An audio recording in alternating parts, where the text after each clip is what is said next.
자, 김정현 한국사 봉투 모의고사 이제 2회로 들어가겠습니다. 준비 다 되셨죠? 자, 2회 시작합니다. 1번부터 갈게요.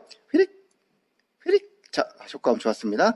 1번 문제입니다. 다음 선사유적에 대한 설명으로 옳지 않은 것은 되어 있는데, 우리 유적지 문제 익숙하죠? 특히 선사파충의 구석기 시대는요, 아직까지 우리 민족 기틀이 형성되기 전이었기 때문에 주로 유적지 문제가 많이 나온다라고 강조해드린 바 있을 겁니다. 최초라든가 뭐 최고라든가 인골이 나온 곳이라든가 잘 기억해 두시고요. 자, 그럼 뭐 염두에 두고 1번 선지부터 가볼까요? 자, 1번 선지입니다. 부산 동삼동 여수 안도 뭐가 떠오르나요? 네, 조개가 떠올라야 되겠죠. 우리 조개 유적, 조개가 나온 곳은 어느 시대? 신석기 시대입니다. 일단 신석기 정리해 두시고요. 부산 동삼동이라든가 옆 동네인 김해 수가리, 인천 옹진 이런 곳은 범람원이기 때문에 주로 조개가 많이 나온다 그랬을 것이고, 특히 여수 안도 유적은 제가 좀 주목해 들어가겠습니다. 주목하는 거니까 사람이 뾰록 나와야 되는데 나왔죠. 자, 여수 안도는요 투박 조개가 나온 곳이에요. 일본에서만 나오는 투박 조개가 나왔기 때문에 여수와 일본 간에 교역이 있었구나를 보여주는 것이었고, 여기 있는 부산과 여수는 모두 뭐가 나왔습니까? 흑요석이 나와가지고 화산지도 나오는 것이죠. 역시 원거리 교역의 근거가 됩니다라고 이미 시험에도 나왔던 그런 내용이에요. 잡아두시고, 자, 2번 선지 볼까요? 단양 상시유적입니다. 상시유적은 뭐가 나온 곳? 인골이 나온 곳인데, 인골 화석이요. 인골이 나온 곳은 남한보다는 북한이 먼저였어요. 덕천 승리산 동굴에서 인골이 나오자 남한도 이제 충청도 일대를 막 뒤잡듯이 잡아가지고 우리 여기 있는 상시유적이라든가 청원 두루봉 유적에서 인골을 발견했었죠. 북한이 먼저 승리하자 남한은 상시 두루두루 이렇게 외우더라고 했습니다. 자, 좋죠? 3번입니다. 단양 금굴유적인데요. 이 단양 금굴유적은 초로 발견된 곳이 아니라 최고의 유적에 나온 곳입니다. 70만 년 전쯤의 유적으로서 한반도에서 가장 오래된 구석 유적으로 일단 보고 있고요. 최초의 유적이라면 어딜까요? 최초는 남한에서는 우리 공주 석장리가 있었고요. 북한에서는 웅기 굴포리가 있었습니다. 둘 다 60년대 발견된 유적이었고요. 4번 선지 종성 동관진, 저기 한경도 끝에 있는 러시아 경계 쪽인데요. 여기는 1930년대 이미 구석 유적이 나온 곳이에요. 본래는 이게 최초가 돼야 되겠죠. 그런데 일본 관학자들이 우리나라의 구석기를 부정하고 싶었기 때문에 이 유적을 그냥 묻어버린 거죠. 공인받지 못하고 지나갔던 유적이 바로 안타까운 것이죠. 종성 동관진 유적입니다. 일단 그리하여 정답은 몇 번? 정답은 뾰롱 3번 되겠죠. 됐나요? 여기까지 1번 마무리하겠습니다. 자, 2번 문제입니다. 다음 설화의 이 나라에 대한 설명으로 적절치 않은 것은 되어 있는데요. 자, 일단 내용을 읽어볼까요? 시조는 이진화 시왕 모르겠죠. 그 다음에 그로부터 도설지왕 역시 모르겠습니다. 16대 510년이다 되어 있는데 다음 힌트가 중요할 것 같아요. 최천이 지은 서기정전에는 가야산이라고 되어 있어요. 가야산 포인트. 뿅. 자, 가야산의 정견모주가 감흥하여 아이 둘을 낳았더니 하나가 뇌질주일, 또 하나가 뇌질청해. 뇌질인가 봐요. 나한테 뇌질주일이가 이 나라의 시조고요. 뇌질청해는 금관가야 시조라고 되어 있네요. 그렇다면은 금관가야 시조 말고 이 나라의 시조는 누구였습니까? 이 나라는 바로 대가야겠지, 대가야. 그래서 금관가야, 대가야 두 개를 놓고 풀라는 그런 문제인 것 같아요. 마지막 출전해보니까 신증 동궁여지성남 보입니까? 이 책도 기억해 주셔야 되겠죠. 동국여지성남은 성종 때 만든 책이었고, 이걸 새로 증반 요 신증 또롱 요 책은 언제? 중종 때 만든 책입니다. 성종 때 책은 남아있지 아니하고 중종 때 만든 신증 동국여지성남이 남아있다. 기억해 두시고요. 자, 그럼 대가야 놓고 풀어볼까요? 자, 1번입니다. 낭랑과 외를 연결하는 해상교역이 다 되어 있는데, 낭랑은요 313년에 축출됐기 때문에 대가야가 주도권을 잡는 4세기, 5세기 이후에는 존재하지 않습니다. 따라서 1번은 대가야가 아니라 어느 가야? 금관가야에 대한 내용이 되겠죠. 자, 1번이 답이 되겠고요. 자, 그 다음에 2번 고령 지산동 고분 되어 있는데 여기 대가야 맞습니까? 그렇죠. 고령 대가야, 김해 금강가야, 지산동, 그 다음에 김해에는 대성동 고분이 있습니다. 고분군 좀 알아두면 좋겠고요. 3번입니다. 6세기 초에 신라와 결혼동을 맺었다 되어 있는데, 그렇죠. 대가야의 인회왕과 신라의 법봉왕이 6세기에 혼인동을 맺었습니다. 그 당시 대가야는 국시적 고립에서 벗어나기 위해서 그런 내용이었고, 그 당시 그 대가의 관계를 보여준 게 바로 4번 선지죠. 백제와 신라의 팽창으로 고전하고 있었거든요. 어느 때는 백제와 손을 잡았다가 또 어느 때는 신라와 손 잡았다가 하면서 왔다리 갔다리 하다가 결국 신라 진흥왕한테 멸망을 당한 게 대가였습니다. 금강가야는 법황에게 항복을 했었고요. 대가야가 멸망한 나라였습니다. 진흥왕으로부터. 여기까지 정리해 주시면 2번 되겠습니다. 자, 그 다음에 다음 문제로 가볼게요. 자, 3번 문제입니다. 다음 사실 있던 시기의 삼국의 상황으로 되어 있는데 시기입니다. 시기를 염두에 두고 푸는 문제예요. 자, 왕을 봤더니 뭐 15년부터 또르르 57년까지 있네. 왕 참으로 해먹었죠. 이 정도 살았다면 아마 뭐 이름이 좀 장수쯤 되지 않을까? 뒤를 잡아두시고 첫 줄에 평양으로 천도했다. 매우 중요한 힌트가 있네. 평양 천도 그럼 어느 왕? 장수왕. 역시 저의 의견이 맞았네요. 장수왕입니다. 자, 뒤에 보니까 백제를 공격하고 신라를 공격하고 신라와 백제를 공격했다는 얘기는 아마 고구려였으면 틀림없다는 얘기죠. 고구려 장수왕입니다.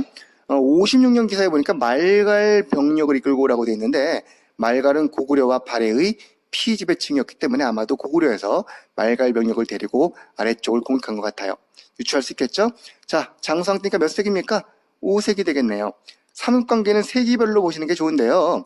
물론 세기를 다 뚱치지 마시고 예를 들어 장수왕 때다 그러면 그 당시에 신라가 어느 왕인지 백제가 어느 왕인지 또 가야는 어느 시기였는지를 같이 염두에 두고서 문제를 푸는 게 좋겠습니다. 항상 삼국 문제는 세 나라의 관계사를 묻는 게 많기 때문에 관련된 전투라든가 그 시기상을 같이 보시는 게 매우 바람직한 방법이겠죠? 좋습니다. 1번 문제 볼까요? 신라의 왕위가 부자 상속으로 확립되는 건 언제입니까? 눌지 마리간이거든요. 마리간기 맞습니다. 그렇죠. 5세기고요. 그럼 정답은 뭐 1번 됐네요. 1번으로 정답 체크해 두시고. 자, 2번입니다. 백제의 지방제도가 오부방제로 언제입니까? 6세기 성왕 때 앞서 나왔었죠. 신라가 한강 하류를 차지했던 건요. 신주 새로 만든 주였죠. 신라 진흥왕 때 역시 6세기고요. 고구려가 낙랑을 축출하여 방금 얘기했었네. 낙랑 축출 언제입니까? 313년 4세기 초 미천왕 때 일입니다. 정답은 그래서 1번으로 가면 되겠습니다. 시기 문제 하나 풀어봤었고요. 자, 좋아요. 그럼 이걸로 3번 문제 마무리합니다. 자, 4번 문항입니다. 다음에 인물들이 속한 신분을 묻고 있는 문제입니다. 자, 신분층 하면 떠오르는 게 있을 겁니다. 고대라면 육두품, 고려에는 뭐 백정이라든가 향소, 부공민, 노비층들 이런 식으로 매우 시험에 잘 나오는 신분층이 있을 거예요. 자, 삼국사기 출전 보니까 신라 저 고대 같은데 김은경이 빈공과에 처음으로 합격을 했다 돼 있네요. 빈공과 뭔가요? 당에서 외국인을 상으로 보는 시험이 빈공과였죠. 여기에 합격을 했다고 돼 있고 뒤에 보니까 최치원, 최신지, 최승우 전부 다 최씨들이네. 그리고 육두품, 경주 최씨들 많다 그랬잖아요. 자, 아마도 육두품인 것 같아요. 그죠? 육두품 딱 두시고 갑니다. 자, 1번 도당 유학생 대부분을 차지했단다. 진골이야 국내에서 먹고 살게 뻔한데 굳이 당에 뭐하러 갑니까? 아마도 국내에서 환영받지 못한 계층이 많이 갔겠죠. 도당 유학생 대부분은 아마도 육두품이었겠다. 그렇죠? 자, 2번입니다. 시급과 전장 등을 경적 기반으로 삼았다. 시급 누구한테 주는 거예요? 공신과 귀족한테. 그러니까 아마도 지들끼리 해먹겠지 뭐 상류층끼리. 육두품은 그런 걸 주로 받지 못한 계층들입니다. 2번은 아닌 것 같아요. 2번은 진골 귀족에 대한 설명이 될 것 같습니다. 요거 잡아두시고요. 육두품과 진골의 관계를 파악하는 문제입니다. 3번 관등 승진에서 중위제가 있었다. 육두품은 중위제 있었죠. 아찬 중위제라고 해서 신분은 그대로 둔 채 아찬은 아찬인데 더 높은 관직을 주고 싶을 경우 그럴 때 중위제를 적용해서 관등은 그대로 유지하지만 높은 관직을 받게 해주게 바로 중위제였습니다. 오두품도 적용받고 있었고요. 4번에 등란이라고 나오는데 낭해야상부에 보면은 등란이라고 써 있는 게 있는데 그게 바로 육두품의 다른 이름이다라고 해석하는 견해가 있죠. 그래서 등란은 진골 다음에 육두품의 별칭이다라고 일단 학계에서는 보고 있습니다. 등란이라는 이름도 기억해 두시기 바랍니다. 여기까지가 육두품에 대한 4번 문제였는데요. 육두품은 조금 주목해서 관련된 동향이라든가 방금 말한 등란, 중위제 같은 제도의 문제까지도 파악해 두시는 게 좋을 것 같습니다. 자, 5번 문제입니다. 밑줄 친 사상에 대한 설명으로 옳은 것은 되어 있습니다. 자, 이걸 뭐죠 바로? 요거 최치원의 난랑비서라는 글입니다. 난랑이라는 화랑의 비석의 서문, 난랑비서라고 불러요.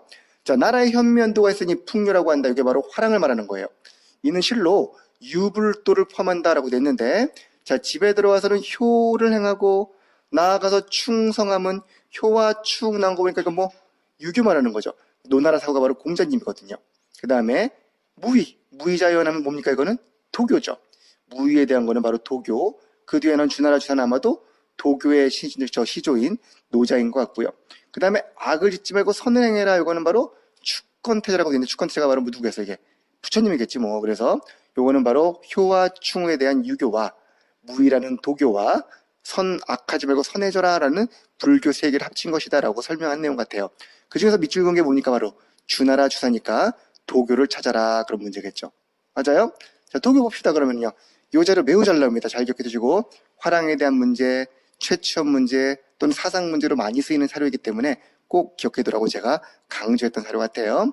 자, 1번 서경천도운동 그러면은 이거는 천도설, 서경길지설이니까 풍수지리 관계될 거고요. 남경길지 마찬가지 풍수지리겠죠. 하늘에 잘 지내는 초제 체크해둘까요? 초제, 도교와 관련된 초제는 바로 뭡니까? 하늘에 대한 제사를 지내는 겁니다. 요게 바로 3번이 답이 되겠죠.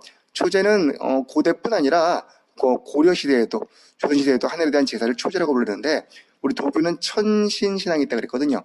초제는 바로 도교와 관련된 것입니다. 4번 신라말 선종승려가 갖고 온 거 역시 풍수지리. 1번, 2번, 4번은 풍수지리, 3번이 도교. 요거 풍수지리와 도교를 섞어내는 문제는 워낙 전형적인 클래시컬한 문제입니다. 쏙지 마시고 꼭 고려내시기 바랍니다. 자, 6번 문제입니다. 지도의 인물들이 봉기한 당시라는 이거는 시기 문제죠. 인물을 묻는 게 아니라. 그러니까 조이총도 있고, 그렇죠? 망이 망소이도 있고, 전주, 관노, 김삼이, 효심 등이 있네요. 익숙한 분들이죠. 조이총은 서경미소 조이총의 난, 뭐에 대한 반란이었죠? 무신난 초기에 무신에 반대했던 문신들의 난이었고요. 망이 망소는 공주 명학소에서 나왔던 하층민의 봉기로서 정중부 직권계 난이었고요. 그 다음에 저쪽 옆에 있는 경선 쪽에 있는 운문초전의 김삼이 효심에 나는 나중에 신라 부흥까지 부흥했던 왕조를 부흥한 그런 운동으로 발전해 갔다라고 기억하고 있을 줄로 믿습니다. 오케이. 자, 그리하여 무신기의 상황으로 적절한 걸 찾으면 되겠죠. 1번 원의 내정 간섭에 대한 민족의 저항이다. 원 간섭기 있겠죠. 우리 고려는 딱 다섯시기로 나누는 시대 구분이 중요하다 그랬거든요. 모르면 흐름 특강 보세요. 다섯시기 나누는 게 제일 중요합니다. 2번은요. 무신정변 이후라는 건 좋습니다만 개혁이 추진되어 사회가 안정되었을 리가 없습니다. 이때는요. 사회가 불안했기 때문에 봉기가 나오는 것이고 중간 계층의 신분상승운동이다. 공로배방이다. 언제입니까? 이거는 조선 후기 가서 나온 얘기입니다. 자자자 여기 잘 봅시다. 방금 봤던 5명의 그와 같은 5, 6개의 반란 세력이 나와 있는데 왕조질서 부정 이게 바로 김삼이 효심 나아가 서경에서 최강수라든가 담양의 이현윤 형제 등이 바로 왕조질서를 부정했던 분들이었고 신분해방은 만적이 대표적이죠. 우리 최충원 노비였던 만적이 노비해방을 외쳤던 분들이었고 이렇게 다양한 색의 봉기가 났던 얘기는 그만큼 사회 혼란기임을 볼 수 있다는 거겠죠. 정답은 4번이라고 아마도 쉽게 찾았을 겁니다. 여러분들이 이제 2번 선지를 딱 보면서 앞에 내용만 보고서 무신정변 이후 요거 답이구나 라고 일단 반성해야 되겠죠. 빨리 답 찾으려고 하지 마시고 4번까지 꼼꼼히 보신 다음에 거꾸로 4, 3, 2, 1로 선지를 보는 훈련하라 그랬어요. 그런 식으로 해서 답을 꼼꼼히 찾는 훈련 하셔야 됩니다. 항상 매력적인 오답은 앞번호에 있기 마련입니다. 주의하시기 바랍니다. 여기까지 6번 마무리. 자, 다음 7번 문제입니다. 다음 사건의 중심 뭘 묻고 있습니까? 인물. 항상 제가 발문에서 시기 문제인지 인물 문제인지 지역 문제 체크해드리고 있는데 문제를 잘 읽고 보셔야 됩니다. 그거 안 하고서 그냥 딱 나오니까 딱 때리고 이러면은 틀리기 십상이니까요. 반드시 발문해서 묻는 테마가 무엇인지를 먼저 보고서 문제를 풀어야 될 거예요. 자, 한번 읽어볼까요? 어디를 거점으로 나뉘었답니까? 서경. 고려시대일 거고요. 서경 하면 떠오르지 뭐, 그죠? 뒤에 보니까 반란군은 둥둥둥 쭉 나오다가 마지막 줄 중요한 힌트가 있네요. 이들은 국호를 대위라고 했고 그리고 건어는 연을 썼다는 얘기인데 연을 뭘로 했습니까? 천계라고 했고요. 진의 군대를 하늘이 보낸 충성스럽고 의로운 군다 그래서 천견 충의군이라고 불렀죠. 마치 천명을 받은 것처럼 나라를 세웠던 그들은 누굽니까? 묘청과 그 일당들이었겠네. 서경파였던 묘청 세력들을 말하고 있네요. 자, 중심물은 묘청이죠. 그죠? 인종 때 있었던 이자금이 난 이후 서경파가 천도를 주장하다가 이게 무산되자 묘청이 난을 일으키고 나라를 세워버린 그 사건을 말하는 겁니다. 1135년에 일이었고요. 이때 묘청 반대파 알 수 있죠 우리? 자, 일단 묘청 잡아두시고 서경을 보고 찾았겠죠? 이거 다 먼저 나왔네. 묘청 반대파인 김부식 1번 맞습니다. 고려계승 맞나요? 김부식은 경주 김씨로 신라 계승을 약간 표방했다면 묘청이 서경을 외쳤던 거는요. 고려의 수도였기 때문에 그래서 고구려계승 보인다는 얘기고 이들은 아무래도 금국에 대한 정벌을 외치면서 갔기 때문에 사대보다는 자주성을 보여준 그런 분들이었다라고 이제 신치호 씨가 평가하신 것이죠. 자, 4번에 유교정치라고 되어 있는데 김부식이 유학자예요. 우리 묘청은 승려이자 풍수질의 대가였기 때문에 우리 신치호는 이를 국풍파라고 불렀습니다. 유교를 신봉했던 한 학파에 대응하여 국풍파라고 불렀기 때문에 유교라고 보기는 어려울 것 같아요. 정답은 4번입니다. 어때요? 괜찮은 문제였죠? 좋습니다. 자, 8번 문제입니다.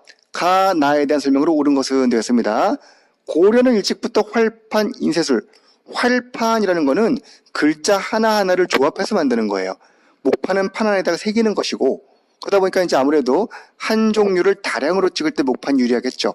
반면에 활판은 조합형이다 보니까 여러 종류를 찍을 수 있단 말이죠. 하나의 세트를 가지고 이렇게도 찍었다가 이렇게도 찍었다가, 다만 다량 인쇄는 약간 좋지 않았던 게 활판 인쇄일 겁니다. 일찌감치부터 개발에 힘을 기울였고요. 고려 후기에는 적어도 그 인쇄술이 발명된 것 같습니다. 13세기 고종 때 금속 활자로 을에 서인 뭐를 상정 고급 예문을 인쇄했다는 기록이 어디 있습니까? 이규보의 동국 이상국집에 실려 있지요.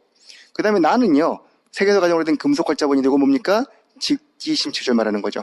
현재 남아있는 세계에서 가장 오래된 금속 활자본은 1377년 우왕 때 만든 직지심체절입니다. 맞아요? 네, 2개 잘 외워두시기 바랍니다. 자, 요거 2개를 딱 포인트 잡아 두시고 문제 풀면 되겠습니다. 자, 나와라, 김정현. 왜 자꾸 답이 먼저 나올까? 쏘리, 답 절로 가. 못 봤죠? 좋습니다. 고려말 공양 때는요, 뭘 만들었답니까? 서적원을. 요것도 하나 기억해 두세요. 서적원은 공양 때 만들었던 인쇄소입니다. 아마도 공양왕 때니까 신진사대부들이 주도할 때란 말이죠. 그들은 새로운 왕조 개창을 위해서 서적이라든가 이런 게 많이 필요했을 거예요. 유교적인 정치를 위해서. 그래서 서적원을 설치했고, 여기에서 활자와 주조, 활자 주조와 인쇄까지 담당했다는 기록이 남아있으므로 공양왕 때 서적원은 기억해두면 좋을 것 같습니다. 자, 2개를 놓고 풀어볼까요? 1번, 강화도에서 시작된 것으로 기록되어 있다. 그런가요? 그렇죠. 상정 곰예문은 최후가 강화 천도기에 강화도로 가져가서 28불을 인쇄했다라고 이규보의 동국 이상국집에 기록이 되어 있으므로 1번이 맞는 얘기입니다. 자, 현재 프랑스 국립도서관에 있는 거는 가가 아니라 나예요. 가는 기록만 있고 현존하지 아니하고요. 자, 거란 침입을 물리칠 목적으로 만든 거는 초조대장경이라는 대장경판입니다. 불국사 삼층 스텝에서 나온 것은요, 요거는 무구정광 대다란이경이라는 현존하는 세계에서 가장 오래된 목판 인쇄물이고요. 좋습니까? 여기까지 8번 문제 역시 마무리. 자, 9번 문제입니다. 고려의 토지 제도를 묻고 있습니다. 제도사 문제 나와 있네요. 1번입니다. 목종 때 개정전시과에서 한해가가 소멸되었다 되어 있는데, 한해가라고 하는 거는 제한된 외과, 즉 규정 안에 들지 못하는 들지 못한 인물들을 땅을 주려고 만든 약간 예외 규정이 한해과예요. 완성되는 경정전시과에서 한해가를 소멸시키고 모든 거를 제도 안으로 집어넣었다, 그렇게 설명을 드렸을 겁니다. 문종 때의 경정이 될 거고요. 틀렸죠? 2번, 오품 이상 권리에게 고음전을 지급하여 세습을 허용했단다. 오품 이상은 귀족의 범죄에 드는 인물들로 이들이 바로 공음전을 지급받은 대상이었습니다. 세습됩니까? 되지요. 그래서 그 자손 대대로 먹고 사는 게 바로 이거였기 때문에 귀족이라고 하는 신분 형성에 도움이 되었던 게 바로 공음전이었습니다. 3번, 육품이야 학관리 미출사자한테 준 건 뭡니까? 구분전이 아니라 바로 한인전이라는 땅이었죠. 한간 인간에게 준 땅, 너 논이 빨리 공부해서 관리해야지 하고 준 게 한인전이에요. 구분전은 유가족한테 준 거죠. 입의 분수를 지켜라. 입구자의 분, 나눌 분자였습니다. 4번, 중앙과 지방 관청을 위한 건 내장전이 아니라 뭐였습니까? 공회전. 공회전이 바로 경비, 관청에게 주었던 땅이었고요. 내장전은 내가 뭐였어요? 왕실에 내를 붙인다 그랬죠. 국내부, 내장전, 내불땅 이런 식으로 왕실 경비를 위해 준 게 바로 내장전입니다. 뭐 이 정도 내용을 깨고 있죠. 전시과는 워낙 단골이기 때문에 여러분들이 사료가 나오건 이렇게 그냥 1, 2, 3 선지로 묶은 간에 풀 수 있을 만큼 팩트, 사실을 잘 정리해 두실 필요가 있습니다. 오케이, 여기까지 9번 마무리합니다. 자, 10번 문항입니다. 다음 주장을 한 국왕이 추진한 정책으로 적절한 것은 옳은 것은 되었는데요. 어느 왕인지 봐야 될 텐데 쭉 때부터 마지막 부분에 매우 중요한 힌트가 있습니다. 의정부를 폐지해라. 내 골똘히 보니까 모든 일이 내 몸 하나에 다 모이면 내가 좀 힘은 들겠지. 하지만 내가 어찌 고생을 피하겠누 그러면서 내가 해야지라고 하고 있습니다. 뭐가 떠올라요? 6조 집계제가 떠올라야죠. 의정부 수사를 폐지하고 6조 집계를 했던 왕. 아마도 6조 집계 그러면 태종과 세조가 떠오를 텐데 이 자료에는 매우 중요한 힌트가 앞부분에 있습니다. 뭐죠? 첫 줄에 있는 내가 일찍이 송도했을 때라는 표현이에요.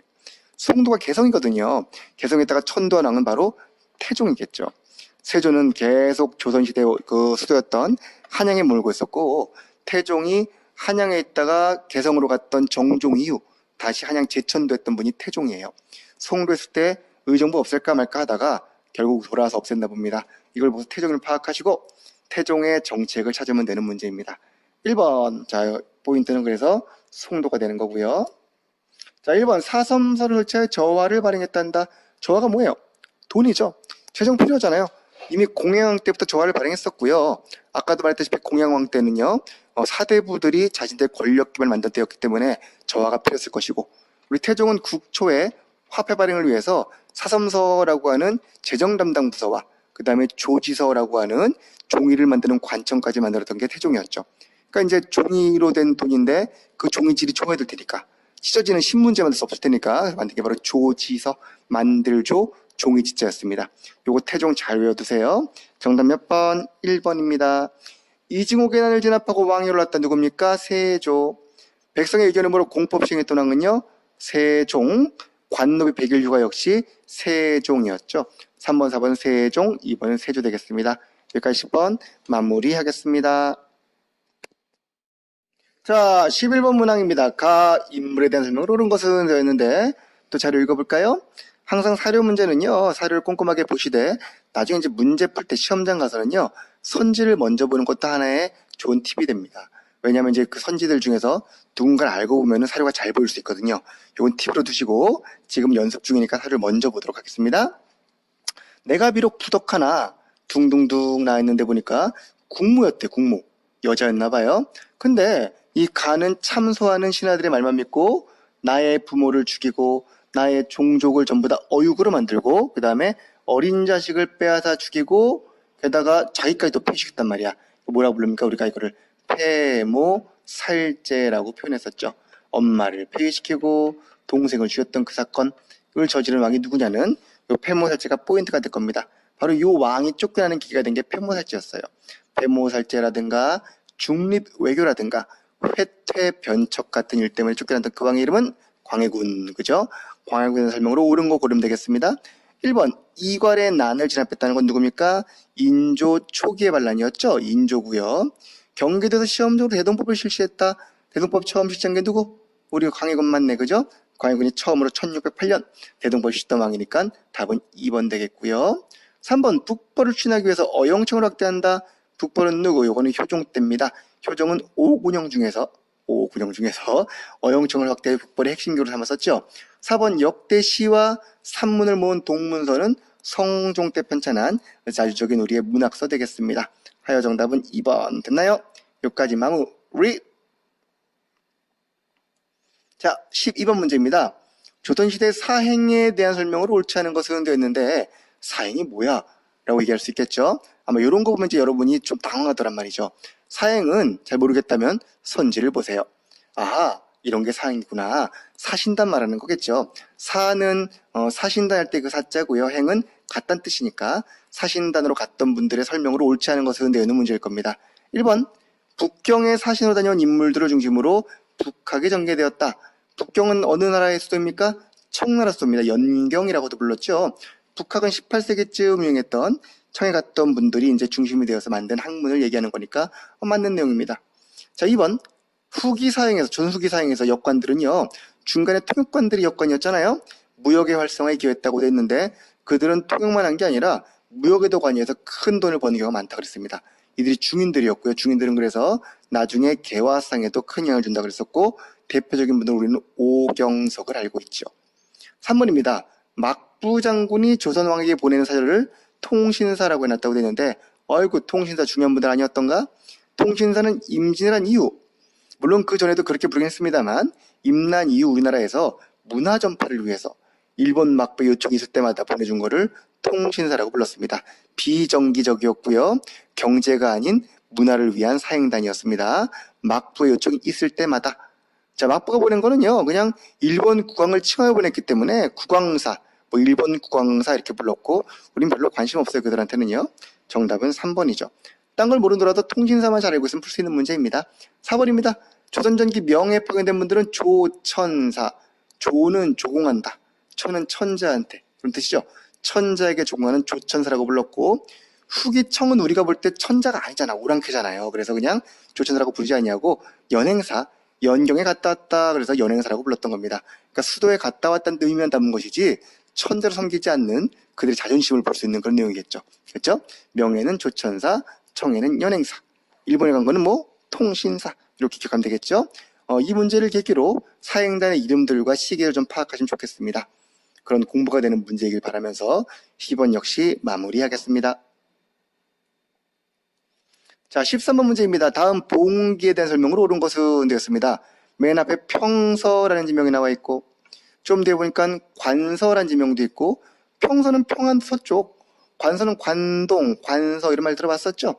역시 평안도 지역 말하는 거예요. 서북 지역을 말하는 건데 그 지역의 불호의 자제들과 부자들은 물론이거니와 공사, 천민, 노비까지 다 나와라 그러면서 막 애들을 모으고 있습니다. 근데 보니까 중간에 무슨 말이 있냐? 임금이 나이가 어려요. 아하, 세독이구나. 그 줄 끝에 보니까 누가 있습니까? 김조순. 틀림없네. 안동김씨. 안동김씨 김조순 집권기라면 순조 때거든요. 순조 때 있었던 서북 지역의 반란 그러면은 포인트 다 나왔지 뭐 이 정도면. 평서, 관서, 나이가 어려, 김조순이 있어. 언제입니까? 바로 홍경래인안 되겠습니다. 1811년에 있었던 홍경래인안과 1862년에 임술 농민봉기를 구별해달라고 했을 겁니다. 홍경래는 지역성이 큰 반란이었고 따라서 나올 때도 처음부터도 지역 차별이 매우 큰 배경 중에 하나였습니다. 물론 이 글에 있다시피 세수정치도 또 하나의 배경이 되었겠지만 정답은 그래야 몇 번? 1번 될 겁니다. 됐죠? 정부가 3정 2정청을 만든 거는 임술 농민봉기 결과였고요. 특수구역인 소는 고려이고 고려 말도 안 되는 것이죠. 자, 4번에 동학을 사교로 정한 것은 동학당들이 일으켰겠죠. 동학당들의 교조 신원 운동에 대해 설명이 될 것 같습니다. 정답은 1번으로 고르는데 아무런 어려움이 없는 문제입니다. 반드시 기억하세요. 세독에는요, 이 두 개의 밀란이 매우 시험에 잘 출제가 될 겁니다.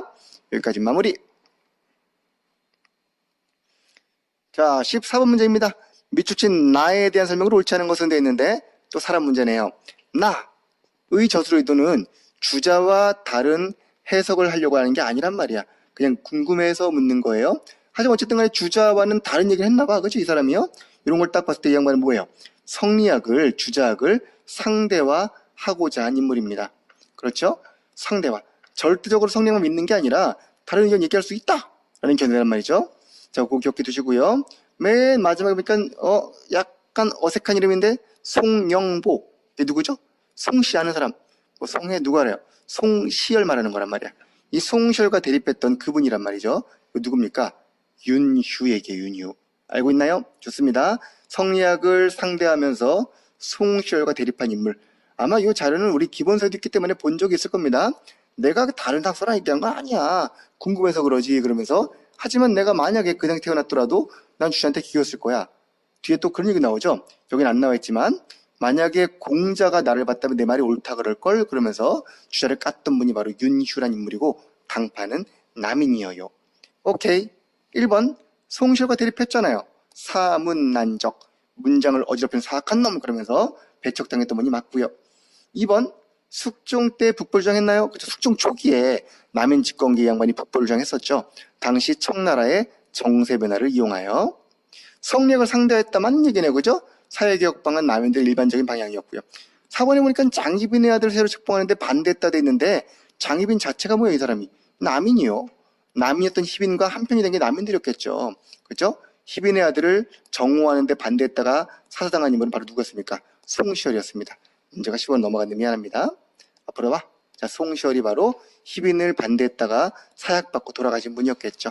알죠, 이거? 무슨 왕국입니까? 이게 바로 기사왕국 얘기죠. 서인과 남의 대립이었던 환국 과정에 나왔던 사건이므로 요거 당파만 알고 있어도 풀 수 있는 문제 같습니다. 자, 이렇게 잘 정리해 두시기 바랍니다. 시선 마무리하고 그 다음에 잠깐 나왔던 15번으로 넘어가 보겠습니다. 자, 15번 문제입니다. 밑줄친 학교를 묻고 있습니다. 자, 학교 많이 나오죠. 근대기에. 우리나라에는 보수파와 진보파 두 개가 있는데 왕은 진보파래요. 근데 이 진보파의 왕이 지금 청빠였던 보수파들에게 둘러싸여 있어서 정신을 못 차려. 그래서 우리 미국이 도와주려고 같이 갔다는 얘기야. 중간쯤에 나오죠. 국왕과 우리 미국이 함께 만든 학교가 이 학교입니다. 미국과 왕이 만들었다 그러면 이거는 사립이겠소, 관립이겠소? 왕이 만들었는데 관립학교지, 그죠? 관립학교인데 미국이 도와주고 있단 말이야. 마지막에 보니까 누가 쓴 겁니까? 이게 바로 길모, 할버트, 길모, 다 뭐예요, 이 사람들? 이 사람들이 초대 우리나라의 공립학교였던 유경공원의 교사였던 분들이죠. 육영공원, 영재를 육성하는 공공학교 이런 뜻이었습니다. 영재 육성, 엘리트 양성의 목적이 뭐로 이들은 처음부터 86년이면 신문제가 있어요, 없어요? 있었죠. 양반들이 입학하여 공무원이 되기 위해서 만든 학교가 이 학교였습니다. 오케이. 86년 우리나라가 만든 최초의 공립학교 뭐라고요? 유경공원이었고요. 교사는 길모어 헐버트. 미국이라고 돼 있는데 아니나 다를까 보빙사 가신 분들이 주도해서 만든 게 바로 이 학교였습니다. 보빙사를 다녀와서 미국과 합작한 회사, 합작한 학교 기억해 두시기 바랍니다. 자, 개신교 선교들이 만든 건 아니고요. 관립학교니까 우리나라가 만든 거예요. 개신교 학교는 뭐 배제가 최초였고요. 배제학당, 이화학당, 정신학교, 숭실학교 등이 개신교계 학교였습니다.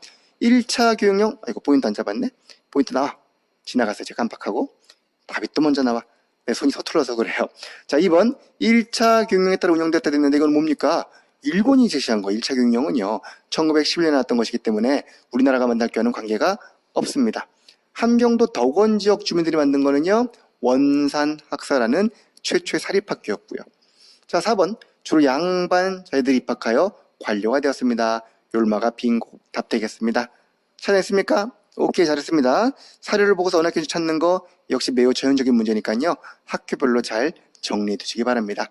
마무리. 네, 16번 문제입니다. 목소리 갈라졌다.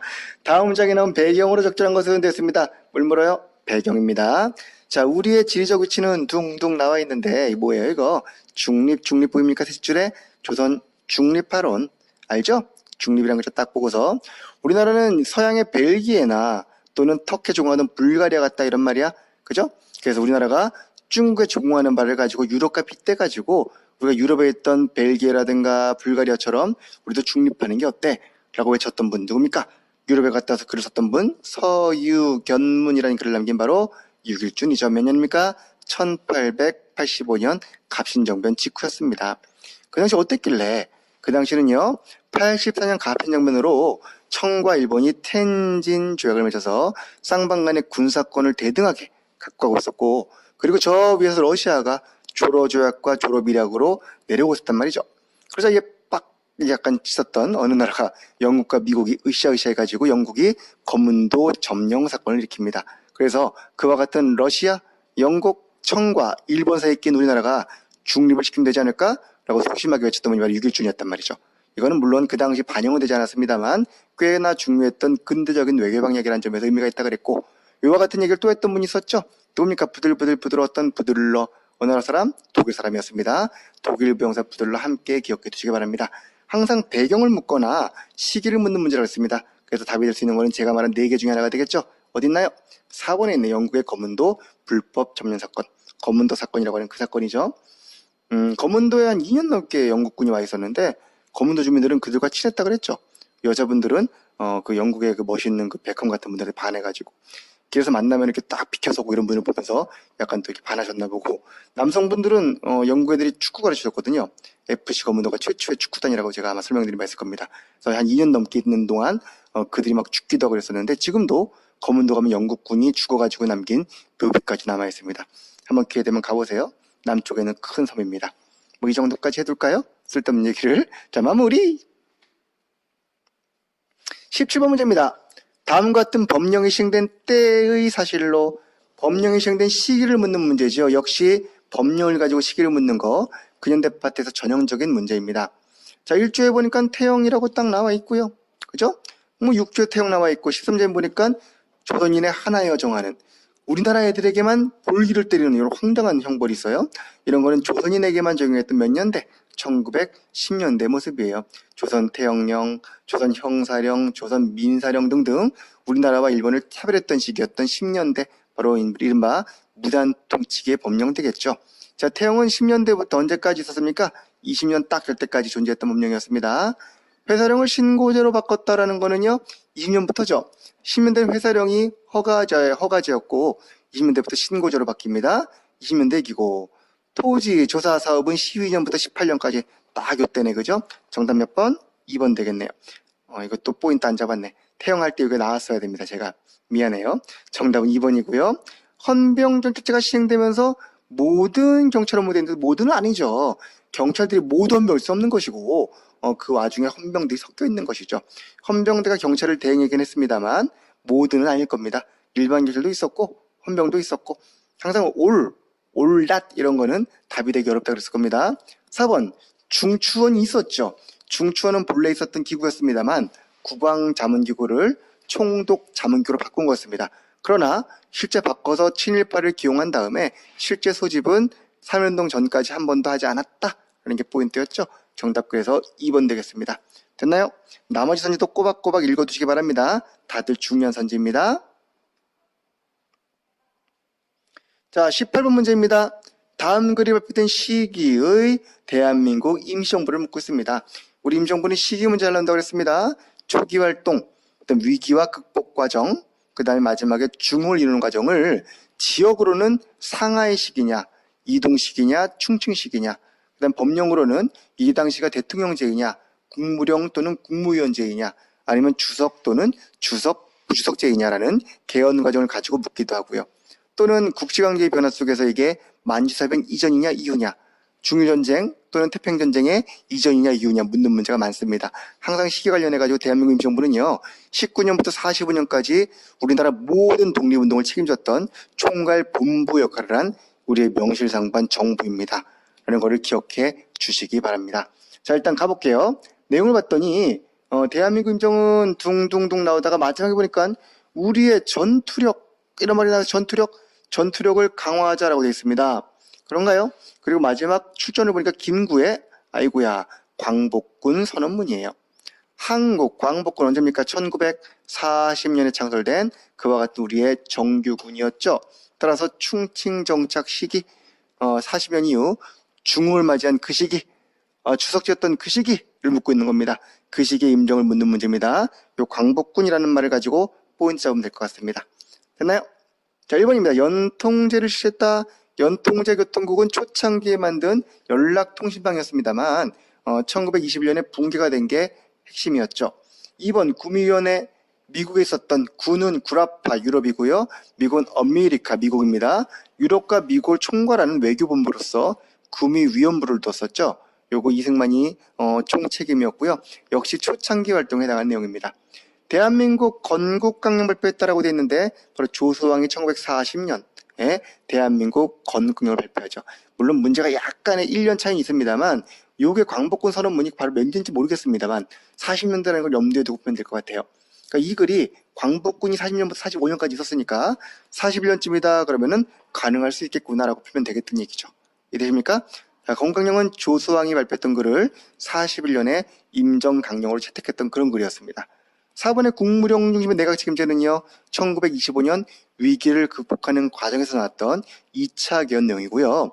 이 자료의 시기에는 우리가 주석제를 택했던 시기였을 겁니다. 정답 3번 찾는데 아무런 무리가 없겠네요.